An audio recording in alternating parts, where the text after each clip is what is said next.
അധ്യക്ഷൻ reverend father Bobby Alex, ബഹുമാന്യനായ doctor Murali Vallabhan, doctor Bharat Dash, doctor Mallika Shankar, സദസ്സിൽ ഉപവിഷ്ടരായ ബഹുമാന്യരായ വ്യക്തികളെ, പ്രിയപ്പെട്ട വിദ്യാർത്ഥിനികളെ, അധ്യാപകരെ, അധ്യാപികമാരെ, സുഹൃത്തുക്കളെ, പച്ചിലച്ചാർത്തിൻ പഴുതിങ്കലൂടതാ കാൺമൂ പശ്ചിമാമ്പരത്തിലെ പനിനീർ പൂന്തോട്ടങ്ങൾ.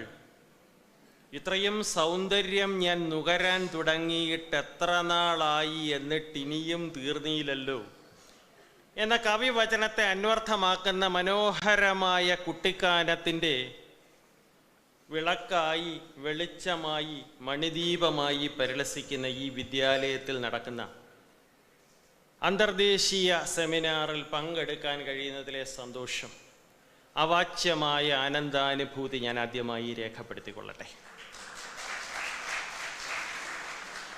നിങ്ങളില്ലാത്തൊരു ഗാനപ്രപഞ്ചമിൽ അംഗീകരിക്കുകൻ ധന്യവാദങ്ങളെ, നിങ്ങളില്ലാത്തൊരു ഗാനപ്രപഞ്ചമിൽ അംഗീകരിക്കുകൻ ധന്യവാദങ്ങളെ എന്ന വയലാറിൻ്റെ വരികളാണ് ഈ അവസരത്തിൽ എൻ്റെ മനസ്സിൽ മുഴങ്ങുന്നത്. എൻ്റെ മുന്നിലിരിക്കുന്ന സദസ്സിലെ നല്ലൊരു ശതമാനവും സ്ത്രീകളും പെൺകുട്ടികളുമാണെന്ന് തന്നെ അക്ഷരാർത്ഥത്തിൽ അഭിമാന വിജൃംഭിതരാക്കുന്നു. സ്ത്രീ അബലയോ ചപലയോ അല്ലെന്നും അവൾ അവനിക്കണയാത്ത മണിവിളക്കും അഴിയാത്ത കുങ്കുമപ്പൊട്ടും അണിവാടാ മലർമാലയുമാണെന്നവൾ സ്വന്തം പ്രവൃത്തി പഥത്തിലൂടെ തെളിയിച്ചു കൊണ്ടിരിക്കുന്ന ഒരു കാലഘട്ടത്തിലൂടെയാണ് നാം കടന്നു പോകുന്നത്. ഡോക്ടർ എസ് രാധാകൃഷ്ണന്റെ വരികൾ കടമെടുത്താൽ, it is said that men lead and women follow, but I'm afraid that this is a notion that men foolishly cherish and which women cleverly connive at. പ്രകൃതിയും മനുഷ്യനും ഒരു നാണയത്തിൻ്റെ രണ്ട് വശങ്ങളാണ്. അവ പരസ്പര പൂരകങ്ങളാണ്. ഒന്നില്ലാതെ മറ്റൊന്നിന് നിലനിൽക്കുക സാധ്യമല്ല. Daffodils and bluebells, violets and pansies, chrysanthemums and daisies. A tree which has its roots in the soil but which reaches up to the sky is a grim reminder to all of us that our ability to reach our goals depends on we the people who are the soil out of which we grow, who are the shoulders on which we stand. പ്രകൃതിയാണ് ഏറ്റവും വലിയ അധ്യാപകൻ, ഏറ്റവും വലിയ അധ്യാപികൻ. Nature is A temple എന്നാണ് പറഞ്ഞിരിക്കുന്നത്. Nature is A temple where living pillars sometimes let go of confused utterances. Man walks amidst forests of symbols, watching him with familiar glances. പറമേൽ തട്ടി പളുങ്കുമണി ചിന്നി ആമന്തമൊഴുകുന്ന ആരണ്യ പൂഞ്ചോലകളും മരന്തം തുളുമ്പുന്ന മലരിൻ ചുറ്റും കൂടി മുരണ്ട് നടക്കുന്ന തേനീച്ചകളും നൽപല്ലവാകുലമായ ചില്ലിക്കൈകളാട്ടി നർത്തനം ചെയ്യുന്ന വല്ലികാലതികളും എല്ലാം പ്രകൃതി മനുഷ്യന് നൽകിയ വരദാനങ്ങളാണ്. ഈ വരദാനങ്ങൾ ഭാവി തലമുറയ്ക്ക് വേണ്ടി കാത്തു സൂക്ഷിക്കുക, അതാണ് സസ്റ്റൈനബിലിറ്റിയുടെ ആത്യന്തികമായ ലക്ഷ്യം. ഒരു മലയാള ഗാന ശകലം കടമെടുത്താൽ, പ്രകൃതീശ്വരി നിന്റെ ആരാധകൻ, ഞാനൊരു ആസ്വാദകൻ, അല്ലേ, വനഗായകൻ. കണ്ണൻ ചിരട്ടയിൽ സ്വർണം നിറച്ചിട്ട് കണ്ണും തുളച്ചങ് ഉയർത്തിപ്പിടിക്കുന്നു സൂര്യൻ, മണവട്ടിയാണിന്ന് ഭൂമി. യൂസഫ് അലി കേച്ചേരി ഒരു കാര്യം കൂടെ പറയുന്നുണ്ട്, 7 നിറങ്ങളിൽ നിൻ ചിത്രങ്ങൾ, 7 സ്വരങ്ങളിൽ എൻ ഗാനങ്ങൾ. Tree is a symbol of peace. Tree is a symbol of conflict resolution. Nobel സമ്മാനം ഏറ്റുവാങ്ങിക്കൊണ്ട് വങ്കാരി മത്തായി പറഞ്ഞ പ്രശസ്തമായ വരികൾ എൻ്റെ മനസ്സിലേക്ക് കടന്നു വരുന്നു. In my childhood, I used to visit a stream near my house to collect water for my mother. Playing among the arrowroot leaves, I used to put my hands beneath the frog sacks, thinking that they were beads. But every time I put my little fingers beneath them, the frog sacks would break. Then I saw thousands of tadpoles, black, energetic and wriggling against the background of the brown earth. That is the earth that I inherited from my parents. Today, 50 years later, the stream has dried up.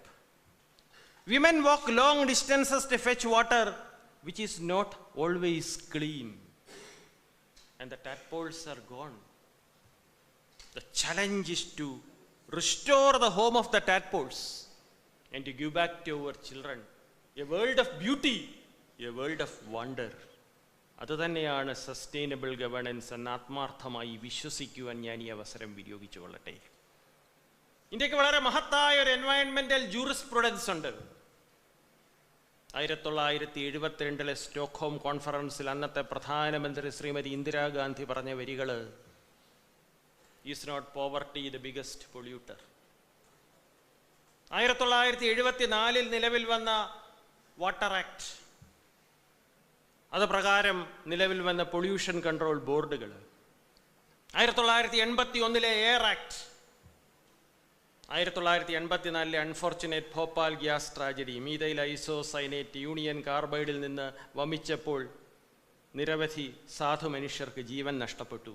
അതിൻ്റെ പശ്ചാത്തലത്തിൽ നിലവിൽ വന്ന 1986 എൻവയൺമെന്റൽ protection act, EPA, അതൊരു umbrella ലെജിസ്ലേഷനാണ്. എന്താണ് umbrella legislation?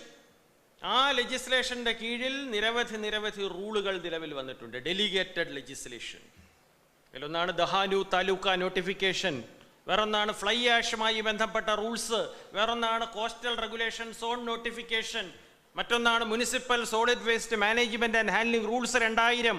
അങ്ങനെ എത്രയോ ചട്ടങ്ങൾ. തുടർന്ന് വന്ന Rio conference, Kyoto protocol, convention on biological diversity, CBD, access and benefit sharing. CBDയുടെ പശ്ചാത്തലത്തിൽ ഇന്ത്യയുടെ തന്നെ BD act, biological diversity act of 2002. അങ്ങനെ എത്രയോ നിയമങ്ങൾ. അപ്പോൾ നിയമങ്ങളുടെയും ചട്ടങ്ങളുടെയും അഭാവമല്ല, പ്രത്യുത അവ നടപ്പാക്കുന്നതിലെ അലംഭാവമാണ് ഇന്ത്യയിലെ സസ്റ്റൈനബിൾ ഗവേണൻസിന് വിലങ്ങുതടിയായി നിൽക്കുന്നതെന്ന് മഹത്തായ ഈ സദസ്സിനെ സാക്ഷി നിർത്തി പറയുവാൻ ഞാൻ ഈ അവസരം വിനിയോഗിക്കുകയാണ്. ബഹുമാനപ്പെട്ട സുപ്രീം കോടതിയുടെ നിരവധി ജഡ്ജ്മെന്റുകൾ, right to wholesome environment is a fundamental right. Maneka Gandhi case മുതൽ ഇങ്ങോട്ടുള്ള MC Mehta versus Union of India വരെയുള്ള നിരവധി ജഡ്ജ്മെന്റുകൾ, ജസ്റ്റിസ് കുൽദീപ് സിംഗ് സുപ്രീം കോടതിയുടെ ഗ്രീൻ ജഡ്ജായി ഇരുന്നപ്പോൾ പാസാക്കിയ നിരവധി വിധിന്യായങ്ങൾ. നിങ്ങൾക്കറിയാം, കാൺപൂരിനടുത്ത് ഉന്നാവ് എന്നൊരു സ്ഥലമുണ്ട്. ഒരു കാലത്ത് മൂക്ക് പൊത്താതെ അതിലെ കടന്നു പോകാൻ കഴിയില്ലായിരുന്നു. ലെതർ ഇൻഡസ്ട്രീസ്, ഗംഗയെ പൊള്യൂട്ട് ചെയ്തുകൊണ്ടിരുന്ന ലെതർ ഇൻഡസ്ട്രീസ്. ഇന്നതിന് ഒരു പരിധി വരെയെങ്കിലും വിരാമമിടാൻ കഴിഞ്ഞിട്ടുണ്ടെങ്കിൽ അതിൻ്റെ പിന്നിൽ പ്രവർത്തിച്ചത് ബഹുമാനപ്പെട്ട സുപ്രീം കോടതിയുടെ വിധിന്യായങ്ങൾ തന്നെയാണ്. അവിടെ നിന്ന് ഇങ്ങോട്ട് ഉത്തരാഖണ്ഡ് ഹൈക്കോർട്ട് പുറപ്പെടുവിച്ച ദിവ്യ ഫാർമസി ജഡ്ജ്മെന്റ് വരെ നീണ്ടു പരന്നു കിടക്കുന്ന ഇന്ത്യയുടെ എൻവയൺമെന്റൽ ജൂറിസ്പ്രുഡൻസ്. ഞാൻ പറഞ്ഞു വരുന്നത്, എൻവയൺമെന്റൽ ഗവേണൻസ് ഒരു യാഥാർത്ഥ്യമായി തീരണമെങ്കിൽ അതൊരിക്കലും ഒരു ഓപ്ഷണൽ പ്രോട്ടോക്കോളായി തീർന്നുകൂടാ. അതൊരു മാൻഡേറ്ററി റെഗുലേഷൻ ആയിട്ട് തന്നെ വരണം. അതുകൊണ്ട് ഈ മേഖലയിൽ ഉള്ള പ്രശ്നങ്ങളെ വിശകലനം ചെയ്തുകൊണ്ട്, വിശ്ലേഷണം ചെയ്തുകൊണ്ട്, വിലയിരുത്തിക്കൊണ്ട് ക്രിയാത്മകമായ, ഭാവനാപൂർണമായ, നീതിയുക്തമായ, യുക്തിസഹജമായ പരിഹാര മാർഗങ്ങൾ നിർദ്ദേശിച്ചുകൊണ്ട് അതിനെ പ്രായോഗിക തലത്തിലേക്ക് ആനയിക്കാനുള്ള ഒരു കോൺക്ലേവായി ഈ ഇന്റർനാഷണൽ കോൺഫറൻസ് തീരുവാനിടയാകുമാറാകട്ടെ എന്ന് ആശംസിക്കുവാനും പ്രാർത്ഥിക്കുവാനും ഞാൻ ഈ അവസരം വിനിയോഗിക്കുകയാണ്. കോടി ശതാബ്ദങ്ങൾ മണ്ണ് വാരി കളിച്ചൂടി നടന്ന് വളർന്ന പാർശ്വങ്ങളിൽ പണ്ട് യുഗങ്ങളെ നിർമ്മിച്ചെടുക്കുവാൻ ഇന്ത്യ പശമണ്ണെടുത്ത പാർശ്വങ്ങളിൽ മായാത്ത കാൽമുദ്ര കുത്തി ഹിമാദ്രിതൻ മാറിൽ പ്രപഞ്ചം അവൻ്റെ കാൽച്ചോട്ടിലായി എന്നൊരു സ്ഥിതിവിശേഷം സംജാതമായപ്പോൾ നിന്ന് കൈനീട്ടിയാൽ എത്തുന്നിടത്തായി മണ്ണിൽ നിൽക്കുന്ന മനുഷ്യന് വിണ്ടലം എന്നൊരു ചിന്ത മനുഷ്യന്റെ മനസ്സിൽ രൂഢമൂലമായപ്പോൾ അവൻ കാട്ടിക്കൂട്ടിയ പേക്കൂത്തുകളാണ് ഗ്രീൻ ഹൗസ് ഇഫക്റ്റിനും ഓസോൺ പാളിയിലെ വിള്ളലിനും എല്ലാത്തിനും വഴിതെളിച്ചത്. പക്ഷെ ഒരു സത്യം നാം വിസ്മരിച്ചുകൂടാ, science is only human enquiry. മാനവികതയില്ലാത്ത ശാസ്ത്രം പൊള്ളയാണ്. Because it is a human inquiry, it can only give an answer that is somehow couched in human tones. The primitive man stood against a cliff and shouted. The echo brought back his voice. He started believing in a disembodied spirit. The scientist of today, the technologist of tomorrow stand counting out loud in the face of the unknown. ശാസ്ത്രം എത്ര വളർച്ച പ്രാപിച്ചാലും ഒരു നഗ്ന സത്യത്തിന് നേരെ മുഖം തിരിക്കാൻ ശാസ്ത്രത്തിന് കഴിയില്ല. He paints the wayside flower. He lights the evening star. He paints the wayside flower. He lights the evening star. ചന്തമേറിന പൂവിലും ശബളാഭമാം ശലഭത്തിലും സന്തതം കരതാരി എന്നൊരു ചിത്രചാതുരി കട്ടിയും ഹന്തചാരു കടാക്ഷമാലകൾ അർക്കരശ്മികൾ വീട്ടിയും ചിന്തയാം മണിമന്ദിരത്തിൽ വിളങ്ങും ഈശ്വനെ വാഴ്ത്തുവിൻ. അങ്ങനെ ആധ്യാത്മികതയിൽ അധിഷ്ഠിതമായ ഒരു വിദ്യാഭ്യാസ സമ്പ്രദായമാണ് മറിയൻ കോളേജിൻ്റെ മുഖമുദ്ര എന്ന് നിസ്സംശയം പറയുവാൻ കൂടി ഞാൻ ഈ അവസരം വിനിയോഗിക്കട്ടെ. ഈശ്വരനൊരു യാഥാർത്ഥ്യമോ അതോ കേവലം ഒരു വിശ്വാസമോ, ഒരു തഥ്യയോ അതോ തഥ്യയായി തോന്നുന്ന മിഥ്യയോ എന്ന് പോലും സന്ദേഹിക്കുന്ന ഒരു കാലഘട്ടത്തിലൂടെ നാം കടന്നു പോകുന്നു. ശാസ്ത്രത്തിൻ്റെ അഭൗമമായ വളർച്ചയും ഭൗതികവാദത്തിൻ്റെ അനിതര സാധാരണമായ വികസനവും ആ സംശയത്തെ കൂടുതൽ ബലവത്താക്കിയിരിക്കുന്നു. എന്നാൽ ഈശ്വരൻ സത്യമാണ്, സ്നേഹമാണ്, നീതിയാണ്, ന്യായമാണ്, ധർമ്മമാണ്. നിരീശ്വരവാദിയുടെ നിരീശ്വരത്വവും ദൈവമാണ്. God is A circle whose center is everywhere and whose circumference is nowhere. ജഗദധീശ രാത്രിയും ശശാങ്ക താരകങ്ങളും പകലും അർക്കബിംബവും നിറഞ്ഞ മേഘജാലവും. ആകാശത്തേക്ക് നോക്കൂ, ഗഗനം എന്തൊരത്ഭുതം, സമുദ്രം എന്തൊരത്ഭുതം, സകല ലോകജാല ജീവൻ എന്നതെന്തൊരത്ഭുതം. ഈശ്വരഭക്തിയിൽ അധിഷ്ഠിതമായൊരു സമൂഹത്തിന് മാത്രമേ സസ്റ്റൈനബിലിറ്റി എന്ന പാതയിലൂടെ അതിദ്രുതം പ്രയാണം ചെയ്യാൻ സാധിക്കുകയുള്ളൂ. യഥാർത്ഥത്തിൽ ഒരു രണ്ടാം സ്വാതന്ത്ര്യ സമരമായാണ് സസ്റ്റൈനബിൾ ഗവേണൻസിനെ ഞാൻ കാണുന്നത്. ഒരു രണ്ടാം സ്വാതന്ത്ര്യ സമരം. ലോകത്തിലെ ഏറ്റവും മഹത്വം ബൃഹത്വമായ ജനാധിപത്യ രാജ്യമായ ഭാരതത്തിൻ്റെ മക്കളാകുവാൻ, സന്തതികളാകുവാൻ അപൂർവ ഭാഗ്യം ലഭിച്ചവരാണ് നാം ഓരോരുത്തരും. സ്വാതന്ത്ര്യത്തിൻ്റെ ഊഷ്മളവും സംശുദ്ധവുമായ വായു ശ്വസിക്കാൻ കഴിഞ്ഞതിൻ്റെ പിന്നിൽ, മാനികൾക്ക് മൃതിയേക്കാൾ ഭയാനകമായ പാരതന്ത്ര്യത്തോട് വിട പറയുവാൻ കഴിഞ്ഞതിൻ്റെ പിന്നിൽ സേവനത്തിൻ്റെ, ത്യാഗത്തിൻ്റെ, കഠിനാധ്വാനത്തിൻ്റെ, അർപ്പണ മനോഭാവത്തിൻ്റെ ഉദാത്തമായ നിരവധി കഥകളുണ്ട്. പൊരുതി നേടിയെടുത്ത ആ രാഷ്ട്രീയ സ്വാതന്ത്ര്യം സാമ്പത്തികമായ, സാമൂഹികമായ സ്വാതന്ത്ര്യത്തിനും സസ്റ്റൈനബിൾ ഡെവലപ്മെൻറ്റിനും കൂടി വഴിതെളിക്കേണ്ടിയിരിക്കുന്നു. മരിക്ക സാധാരണമോ വിശപ്പാൽ ദഹിക്കയോ നമ്മുടെ നാട്ടിൽ മാത്രം, ഐക്യക്ഷയത്താൽ അടിമശവങ്ങൾ അടിഞ്ഞുകൂടും ചുടുകാട്ടിൽ മാത്രം എന്ന് വള്ളത്തോള് മാപ്പിൽ കുറിച്ചിട്ട വരികൾക്ക് മാറ്റം വരുത്തേണ്ടിയിരിക്കുന്നു. സുഖാമൃതം സ്വൈരമശിച്ച് ദിവ്യ സൗധേരമിപ്പൂ മുതലാളി വീരൻ അവന് വിൺതീർത്തവരോ വിശപ്പാൽ വല്ലേടവും വീണ് മരിച്ചിടുന്നു. ഇന്നാട്ടിലെ സാധാരണക്കാരനും ശുദ്ധവായുവിനും ശുദ്ധമായ ജലത്തിനും അവകാശമുണ്ട്. അവകാശത്തിന്മേൽ ഡെമോക്രസിന്റെ അതായിരുന്നു രാഷ്ട്രപിതാവിൻ്റെ ആഗ്രഹം. Wipe every tear out of every I. അതാണ് ഗാന്ധി അപ്പൂപ്പൻ. ആരിലും കനിവുള്ളവൻ, കുരുന്നു നുള്ളുവാൻ പോലും കൈവിറയ്ക്കും ദയാമയൻ. അധ്വാനിക്കാതെ സമ്പാദിക്കുന്ന ധനം, മാനവികതയിൽ അധിഷ്ഠിതമല്ലാത്ത ശാസ്ത്രം, മാനവസേവയിൽ അധിഷ്ഠിതമല്ലാത്ത മാധവസേവ, ഇതെല്ലാം പൊള്ളയാണെന്ന് വിശ്വസിച്ചിരുന്ന ഗാന്ധിജി. നമസ്തേ ഗതദർശ, നമസ്തേ ദുരാധർഷ, നമസ്തേ സുമഹാത്മൻ, നമസ്തേ ജഗൽഗുരോ എന്ന് കവികൾ വാഴ്ത്തിപ്പാടിയ ഗാന്ധിജി. ആ ഗാന്ധിജിയുടെ കാൽ ദഖേന്ദു മരീചികളെ പിന്തുടരുന്നൊരു തലമുറ. ആ തലമുറയ്ക്ക് മാത്രമേ സസ്റ്റൈനബിൾ ഡെവലപ്മെൻറ്റിൻ്റെ കാവൽ ഭടന്മാരായി തീരുവാൻ കഴിയുകയുള്ളൂ. ട്രസ്റ്റ് വിത്ത് ഡെസ്റ്റിനി. 1947 ഓഗസ്റ്റ് 14 അർദ്ധരാത്രി നാം നമ്മുടെ ജനതയ്ക്ക് നൽകിയ ഒരു ട്രസ്റ്റ് വിത്ത് ഡെസ്റ്റിനി ഉണ്ട്. Long years ago we made a trust with destiny. ആ ട്രസ്റ്റ് വിത്ത് ഡെസ്റ്റിനിയെ ഒരു ട്രസ്റ്റ് വിത്ത് ഡെസ്റ്റിറ്റ്യൂഷനായി മാറാതെ കണ്ണിലെ കൃഷ്ണമണി പോലെ പോസ്റ്ററിറ്റിക്ക് വേണ്ടി, ഭാവി തലമുറയ്ക്ക് വേണ്ടി കാത്തു സൂക്ഷിക്കണമെങ്കിൽ നമ്മുടെ ഗവേണൻസിൻ്റെ മുഖമുദ്ര സസ്റ്റൈനബിലിറ്റി തന്നെയായിരിക്കണം. Let not the locusts of despair destroy the harvest of India's freedom. ബസീരെ ലോകവും और टूटे वादों उनका अनकहा कसीसा हुए बसीरे लोगों the forgotten people टूटे वादों the broken promises I am their untold story മേധാ പട്കർ പ്രശസ്തമായ വരികളാണ്. സസ്റ്റൈനബിൾ ഡെവലപ്മെന്റിന്റെ ഏറ്റവും വലിയ അംബാസഡറായിരുന്ന മേധാ പട്കർ അവരുടെ പ്രശസ്തമായ വരികൾ ബസീരെ ലോഗോ ഓർ ടൂട്ടെ വാദോ ഉൻക അൻകഹ കസീസ ഹുമേ. അതുകൊണ്ട് ഇന്നാട്ടിലെ സാധാരണക്കാരനായ ദരിദ്ര നാരായണന്റെ കണ്ണീരൊപ്പുന്നൊരു വികസന മാതൃക, അവനെ കേന്ദ്രബിന്ദുവായി സ്വീകരിക്കുന്ന ഒരു വികസന മാതൃക, പ്രകൃതി നമുക്ക് നൽകിയ വരദാനങ്ങൾ അതേപടി ഭാവി തലമുറയ്ക്ക് വേണ്ടി കാത്തു സൂക്ഷിക്കുന്ന ഒരു വികസന മാതൃക, അത് തന്നെയാണ് ബ്രുൺലാൻഡ് കമ്മീഷൻ റിപ്പോർട്ടിൻ്റെയും അന്തസ്സത്ത. അത്തരത്തിലുള്ളൊരു വികസന പന്ഥാവാണ് നാം വെട്ടിത്തെളിക്കേണ്ടത്. ടാഗോറിൻ്റെ ഗീതാഞ്ജലിയിലെ വരികൾ എൻ്റെ മനസ്സിലേക്ക് ഓടിയെത്തുന്നു. Where the mind is without fear and the head held high, where knowledge is without barriers, where words come out from the depth of truth, where tireless striving stretches its arms towards perfection, where the clear stream of reason has not lost its way in the dreary desert sand of dead habit, to that heaven of freedom, my father, let my country awake. ആ awakening ആണ്, ആ ഉയർത്തെണീപ്പാണ്, ആ ഉണർത്ത് പാട്ടാണ് വികസനമെങ്കിൽ ആ വികസനത്തിന്റെ ലലാട ഫലകത്തിലെ തിലകമാണ് sustainability.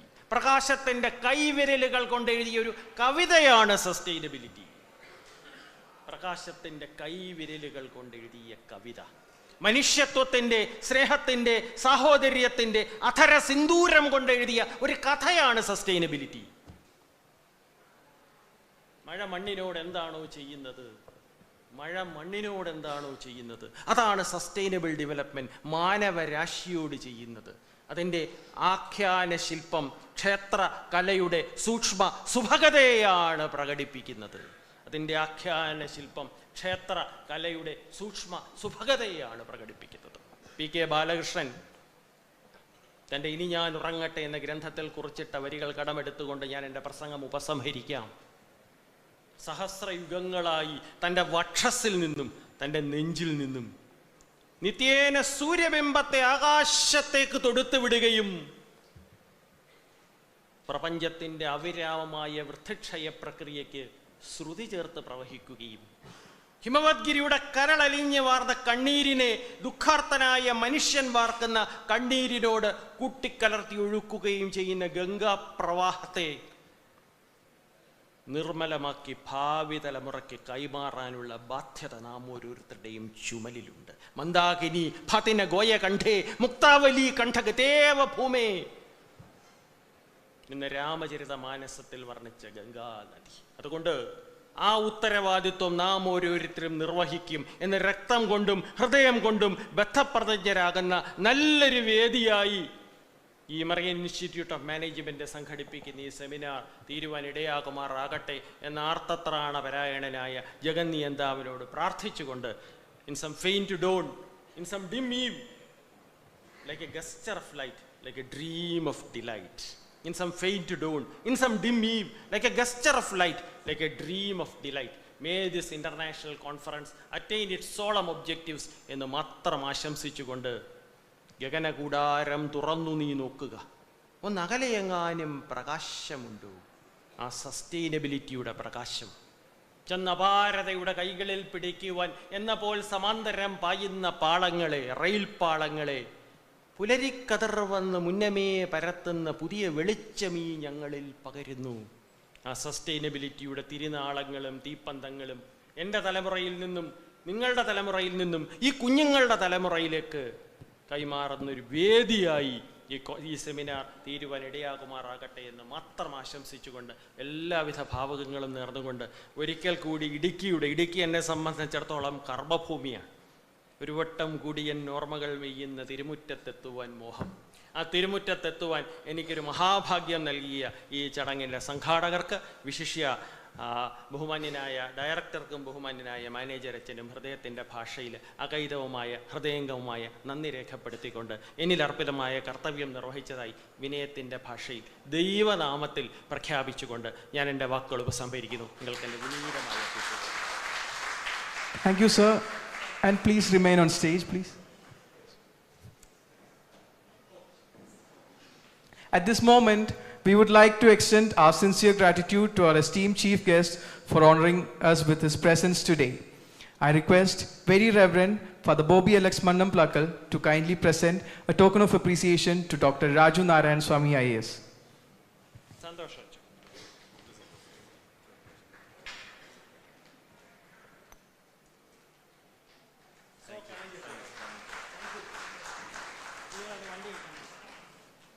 Sir പോകുന്നതിന് മുമ്പ് ഒരു കാര്യം കൂടെ ചേർത്ത് പറയണമെന്ന് വിചാരിക്കുന്നു. ഞങ്ങൾ രണ്ടുപേരെ കണ്ട് ആരാണ് മൂത്തതെന്ന് തോന്നുന്നു അറിഞ്ഞുകൂടാ. ഞങ്ങൾ ഏതാനും ദിവസത്തെ വ്യത്യാസമേ ഉള്ളൂ. ഒരു വർഷം ജനിച്ച് ഒരേ വർഷം SSLC പാസ്സായവരാണ് ഞങ്ങൾ. പക്ഷേ ഇടക്കാലത്ത് ചെറിയ പരിചയങ്ങളൊക്കെ ഉള്ളൂ, ദീപികയിലെ കാലത്തൊക്കെ. പക്ഷേ ഞങ്ങൾ SSLC പാസ്സായ വർഷം കേരളത്തിലെ SSLCക്ക് എത്ര ലക്ഷം പേര് എഴുതി കാണും സാറേ? 5 ലക്ഷം പേര് എഴുതിയതിൽ 1ാം റാങ്കിൽ പാസ്സായ ആളാണ് ഞങ്ങളുടെ കൂടെ. അതുകൊണ്ട് എനിക്കൊരു മത്സരമായിരുന്നു. ഞാൻ ഒത്തിരി പുറകിലായിരുന്നെങ്കിൽ പോലും